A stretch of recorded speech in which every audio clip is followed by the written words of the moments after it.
So I personally love winging things. I think it's really fun, but there's a time and a place for it. And when you're working in a law firm under lots of pressure and you have a client waiting, that is not the time to wing anything. So here's the therapy part of Research the Law. It's going to be very normal for you to have thoughts and feelings along these lines here, especially like, am I committing malpractice? Is this the right law? The whole point of Research Law is to teach you a method to overcome those things. So our Google world has taught us that we can just throw in some search terms and find things. And that works if like you're on Amazon looking for an horary or some other Christmas present.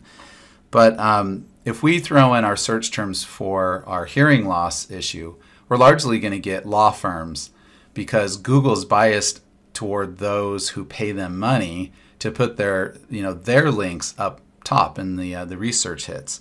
So Google's not going to really help us that much for researching the law. And then if we throw them into Lexis here, we're going to get lots of different stuff as well.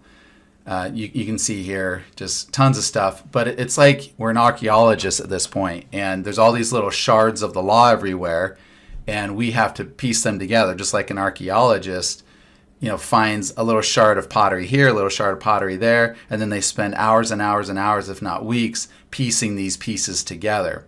Well, that's ridiculous. We don't need to do that. Instead, we're going to work smarter, not harder, and we're going to rely on what other people have already researched and found for us. So to do that, we're going to follow a methodical plan. In step 1, we plan our research by first framing the issue, and then brainstorm some search terms. And then we take those search terms into secondary authority. And we use treatises and encyclopedias and look for people that have already researched our issue. And then we just use their research results. And then secondary authority undoubtedly will lead us to codified law. And for us, the codified law here would be Chapter 627, Section 737. And that lays out when somebody in an auto accident may sue for pain and suffering in Florida.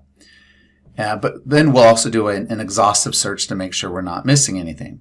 And then finally, we'll look for case law. And secondary authority, step 2, undoubtedly led us to some case law. But we're going to do a full, thorough search of case law to make sure we're not missing anything.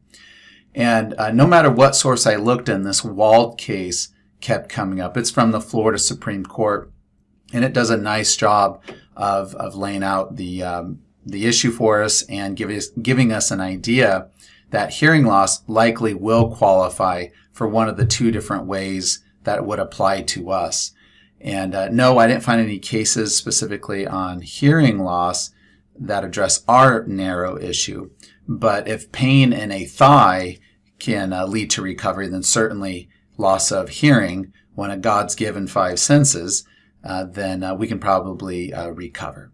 Okay? So anyway, the point is follow a methodical research process, and the whole point of Research the Law is to show you how to do that. Okay, see you back in the book.